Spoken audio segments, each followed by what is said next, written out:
Inspector, आप जानते भी हो आपने किसे गिरफ्तार किया है? इतना बोलकर वो कमांडो शिवाय की तरफ गया और उसके नीचे गिरे लाइटर को उठाकर उसकी सिगरेट जला दी।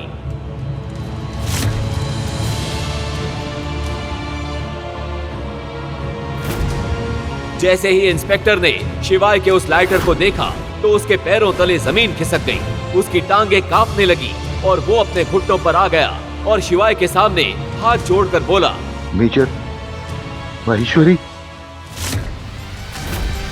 3 साल बाद सभी कमांडोज आज पहली बार शिवाय को देख रहे थे। सभी कमांडोज ने गर्व से शिवाय को सल्यूट किया। ये देखकर शिवाय भी जैसे तैसे अपनी जगह पर खड़ा हुआ और उन्हें सल्यूट किया। तभी कैप्टन सरताज सामने आकर बोले, सर, हमने आपको कहां नहीं ढूंढा और आप यहां हैं। हमें कल पता चला कि आप इस हाल में हैं, इसलिए मैं सारी बटालियन को लेकर आपको लेने आया हूं। Sorry sir, I am late. नहीं कैप्टन, तुम बिल्कुल सही वक्त पर आए हो। चलो अब यहां से निकलते हैं। मुझे बजाज मैंशन ड्रॉप कर दो जल्दी। इतना सब होने के बाद भी शिवाय नंदिनी के बारे में ही सोच रहा था। उसकी आंखों में कल रात की लगाई नंदिनी की आग दहक रही थी। शिवाय को वो आग बुझानी थी जो नंदिनी से मिलने के बाद ही बुझ सकती थी। शिवाय ने सबको वहां से वापस जाने का ऑर्डर दिया। Platoon, fall back. Yes sir. इस आवाज की गूंज से Azad Nagar police station hill गया और वहां के सारे अधिकारी और हवलदार शिवाय को सलाम मारे बिना रह नहीं पाए। शिवाय पुलिस स्टेशन से निकला और जल्दी से गाड़ी में बैठ गया।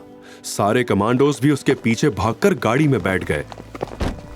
शिवाय का ऑर्डर सुनते ही सभी गाड़ी एक के पीछे एक बजाज मैंशन चल पड़ी। तभी शिवाय के बगल में बैठे कैप्टन सरताज ने पूछा, मेजर, आप पूरी रात जेल में क्यों रहे? आपने हमें फोन क्यों नहीं किया? अपनी कद्र करना कैसे सीखता सरताज? अगर एक रात वहां नहीं बिताता तो अब सब ठीक हो जाएगा। मेरे लिए ये रात सबसे यादगार रहेगी। ये कहते हुए भी शिवाय का दिल जोर जोर से धड़क रहा था, मानो अभी बाहर आ जाएगा।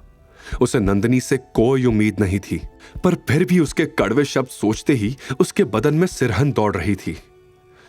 मेजर, मुझे आपको कुछ बताना है।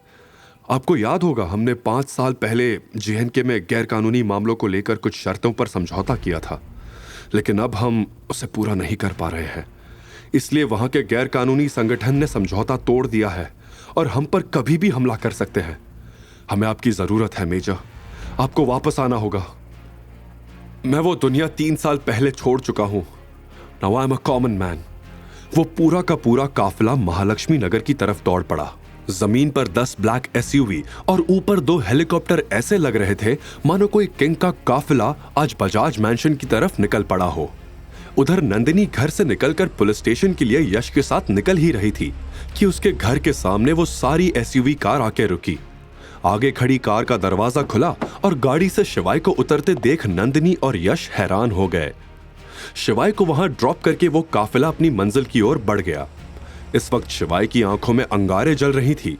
वो तेज रफ्तार से नंदिनी के पास आया और उसने उससे पूछा, नंदिनी, क्या सच में तुम्हें वो 12 साल पहले वाला सेंट्रल स्ट्रीट का हादसा याद नहीं है? नंदिनी शिवाय को एकटक देखे जा रही थी। वो कुछ बोल पाती इससे पहले ही शिवाय ने फिर से कहा, वो किडनैपिंग, वो बर्थडे, कुछ भी याद नहीं है तुम्हें? तुम पागल हो गए हो क्या? बाहर कैसे आए तुम? किसने तुम्हारी बेल करवाई? हाँ? नंदिनी शिवाय को ऐसे देखकर शॉक थी। क्या, क्यों, कैसे? मुझे इस बारे में तुमसे कोई बात नहीं करनी है। मुझे जिंदगी से बहुत बड़ा सबक मिला है।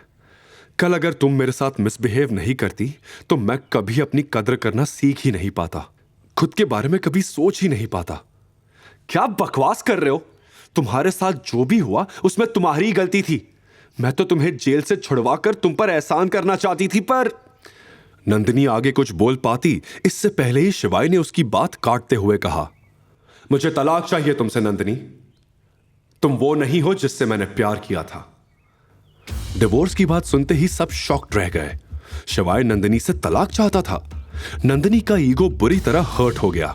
उसने गुस्से से कहा, तुम मुझे तलाक दोगे शिवाय? मैं तुम्हारी औकात से बहुत ऊपर हूं। शिवाय के चेहरे पर आत्मविश्वास था, लेकिन नंदिनी को एक बात समझ नहीं आई। लेकिन तुम तो जेल में थे, फिर तुम्हारी बेल किसने करवाई? भले लोग थे वो जो इसे यहां घर तक छोड़ कर गए। पड़ा होगा उनके पैर ये, तब जाकर बेल मिली होगी। मजाक बनाते हुए यश ने कहा, माफ कीजिएगा, हाल फिलहाल में मैंने यही सीखा है। अब इज्जत बेचना मुझे नहीं आता। शिवाय ने यह बात नंदिनी की आंखों में आंखें डालकर कही। क्या शिवाय अपनी सेल्फ रिस्पेक्ट के लिए अब दुनिया से लड़ जाएगा? क्या 12 साल पुराने प्यार का अंत आज तलाक पर हो जाएगा? आखिर शिवाय है कौन और क्या राज है उसका?